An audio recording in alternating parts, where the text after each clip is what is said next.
오늘 이제 출근하면서 보니까 또 네. 푸틴에 대한 게시글을 올렸더라고요. 오. 네, 그래서 빠르게 가져와 봤습니다. 네. 우선은 푸틴에 대해서 불장난하고 있다 이렇게 이야기를 했는데요. 지난 주말에는 미쳤다고 하더니 이번엔 또 불장난이네요. 그러니까요. 지난 주말에 이제 푸틴이 그러니까 러시아가 우크라이나에 대해서 뭐 굉장히 많은 양의 드론 그리고 미사일로 공격을 계속 네. 가하고 있었잖아요. 그래서 트럼프 대통령이 미쳐버렸다라고 좀 비난을 하기도 했고 추가적인 제재를 좀 검토하고 있다라고 이야기를 했습니다. 네. 그런데 오늘 또 비판하는 글을 하나 올렸던 건데요. 푸틴 대통령에 대해서 푸틴이 모르는 게 있다라고 이야기를 하면서 내가 아니었으면 러시아에 이미 엄청 안 좋은 일들이 많이 일어났을 거다. 정말 안 좋은 일들 말이다라고 이야기를 하고 또 불장난하고 있다라고 네. 이야기를 했습니다. 그러니까 사실 이제 푸틴에 의해서 조금 결렬이 됐다라고도 생각을 하고 있는 것 같아요. 네. 그래서 다시 한번 좀 이렇게 협상 테이블로 좀 끌어내려는 그런 모습들을 보여주고 있고요. 어쨌든 뭐 이 이슈는 놓지 않고 있다. 트럼프 대통령이 이런 것도 한번 체크해 보시면 좋을 것 같습니다. 트럼프 대통령이 메모리얼 데이 그 행사에서도 네. 자기 자랑만 엄청 하더라고요. 네. 전몰 장병 추모의 날에 왜 자기 자랑을 하냐고. 내가 갔으니까. 그렇군요. 또 드러내야죠. 그렇군요. 푸틴은 도대체 뭘 믿고 있는 걸까요? 라고 올려주셨는데 그러니까요. 뭘 믿고 그러는 걸까요? 푸틴은 푸틴 자신을 믿는 거죠. 벌써 집권한 지가 오래됐잖아요. 거의 20년 넘지 않았나요? 맞아요. 그런 중에 자기가 이제 아주 단단하게 쌓아온 러시아의 국력을 믿는 거겠죠. 국력.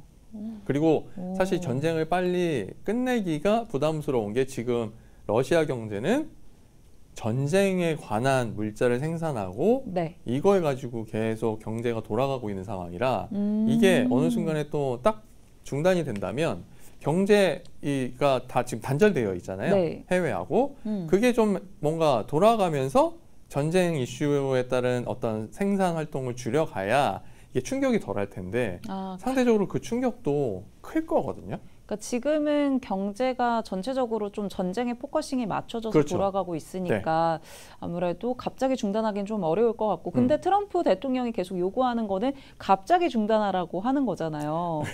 좀 급진적으로. 그렇기 때문에 조금은 이제 슬슬 준비를 해나가고 있는 흐름으로 좀 보면 좋을 것 같다라는 거겠죠. 그러니까 미국과의 경제 활동 재개가 어느 정도 올라가야 딱 전쟁을 끝내도 경제 충격이 없을 거잖아요. 네. 그러니까 전쟁에 대한 뭐 이런 사회적인 국제적인 이런 거 이슈 빼고 딱 경제적으로 봤을 때 지금 전쟁으로 경제가 돌아가고 있는데 전쟁을 딱 멈추면 경제는 올스톱이 될 거고 바로 침체 국면으로 접어들 수 있으니까 네. 그거에 대한 고민도 되게 많지 않을까 생각이 돼요.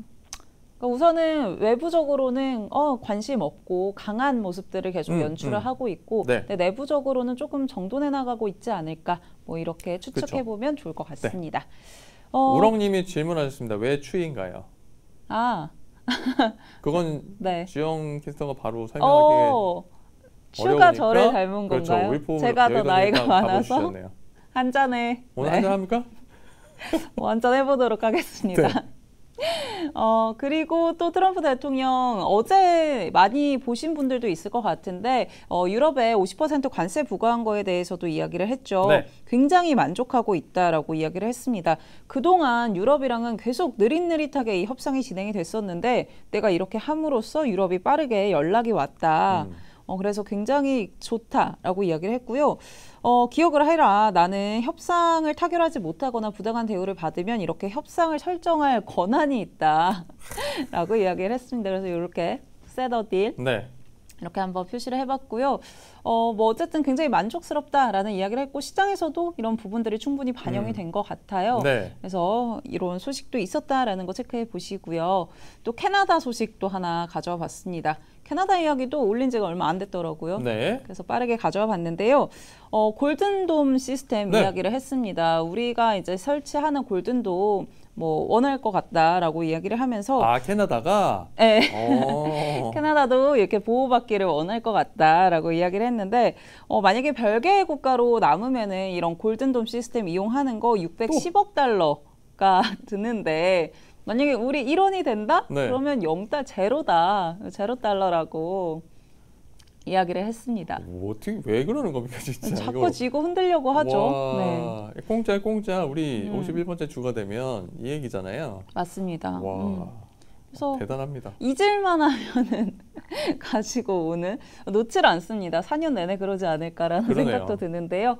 우선은 캐나다 다시 한번 언급을 했고요. 아마 캐나다에서 의회 좀 이제 계속 시작을 한다. 뭐 이런 네. 이슈들도 좀 나와서 보도들도 있어서 그래서 한번 또 건드려보지 않았나 이런 생각도 듭니다. 알겠습니다. 네.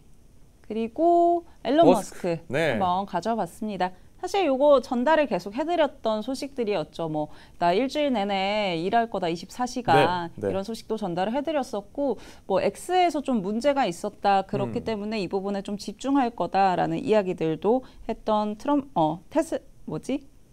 머스크죠. 네. 머스크랑 이 트럼프가 항상 조금 이게 교차돼서 그래요. 너무 많이 얘기해가지고 너무 같이 붙어 있어가지고 계속. 오버랩이 됩니다. 네. 그래서 그런 이야기들을 했었고요. 사실 카타르 그 경제 포럼에서 인터뷰할 때도 네. 이제는 선거 지출금을 좀 줄이겠다 이런 이야기들도 네. 했었잖아요. 시장에서는 그런 부분들을 조금 더 집중을 했었던 것 같습니다. 오늘장에서는 그렇죠. 기부를 줄이고 이제는 걷어들일 때가 된 게 아니라 내가 줬으니까 이제 사실 머스크도 비즈니스 하는 사람이잖아요. 그러니까 그만큼 좀 받아내겠다라는 걸로 보이고요. 근데 사실 안 좋은 소식도 당연히 있었죠. 네. 유럽에서 판매량이 급감을 했었죠. 지금 총 49% 전년 동기 대비해서 감소를 했다라고 합니다. 7,261대를 팔았는데 4월에 그게 감소한 수치고요. 근데 사실 이 부분은 좀 궁금했던 게 테슬라 주가에 조금 선반영이 되어 있는 건지 왜냐면 지난번에도 이 판매량 공개를 했을 때 크게 영향을 받지는 않았잖아요. 머스크가 돌아온다는 얘기에 그런 악재가 다 묻히는 상황이죠. 그래서 요거는 그냥 이미 반영이 되어 있다라고 보면 될까요? 이미 반영이 되었다고 보기에는 그렇고요. 좀 무시하는 거죠. 우리는 지금 6월에 로보택시에 집중할 거야. 다른 이슈는 조금 이따 보자. 로보택시 출시가 만약에 지지부진하다 하면 이제 5월에 판매량부터 해서 악재들이 한 번에 반영이 되면서 주가 한번 출렁일 가능성이 있습니다. 그러니까 지금은 별로 쳐다보지 않았던 이런 악재들이 한 번에 반영될 수도 한 번에 반영될 가능성이 있죠. 라고 보시는 거네요. 근데 그만큼 로보택시에 대한 기대가 크다는 거예요. 그래서 불안하죠. 6월까지는 그래도 조금 테슬라 긍정적으로 볼 수 있지 않을까 그렇죠. 싶네요. 이 로보택시 출시한다라고 하는 그 전날까지 보시고 그 출시하는 당일부터 차익 매물이 출회될 가능성이 있다. 근데 또 재료가 이렇게 나오고 나면 잘 출시가 되더라도 좀 세론이 나올 수도 있잖아요. 그렇죠. 근데 거기서 포인트 하나 또 처음에 몇 대 갖고 시작한다고 한지 10대로 시작을 한다고 10대로 시작한다잖아요. 10대가 생각보다 큰 숫자가 아니란 말이죠. 그렇죠. 그러다 보니 아무래도 차익 매물이 출회될 가능성이 더 크지 않나 싶습니다. 네, 그런 부분들 잘 참고해 보시면은 도움이 되지 않을까 싶고요. 요거는 간단하게 좀 가져와 봤습니다. 너무 귀엽죠? 네. 테슬라 안에서 자고 있는 강아지인데 테슬라에서 이렇게 게시물을 또 올렸더라고요.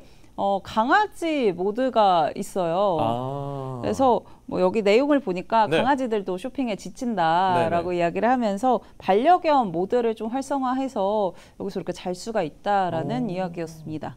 이거 새롭네요. 그렇죠. 이런 것까지는 생각 전혀 안 해봤는데 사실 이제 강아지를 밀폐된 공간에 이렇게 두면은 안 된다고 하잖아요. 맞아요. 그리고 특히나 여름철 이럴 때 온도가 제일 중요한데 그런 걸 바로 디스플레이에 크게 표시를 해줘서 지나가는 사람들이나 누가 봤을 때 괜찮구나 상태가 바로 확인할 수 있게 하는 건 대단합니다. 네, 강쥐 모드라니 하셨는데 그러니까 이런 거 너무 신기하더라고요. 그래서 같이 한번 보시면 좋을 것 같아서 마지막 소식으로 가져봤습니다. 국내 시장 그래도 간밤에 많이 미국 시장이 올랐기 때문에 기대하시는 분들 많을 것 같은데요. 이어지는 박명석의 K픽 통해서 그런 부분들 잡아보시죠.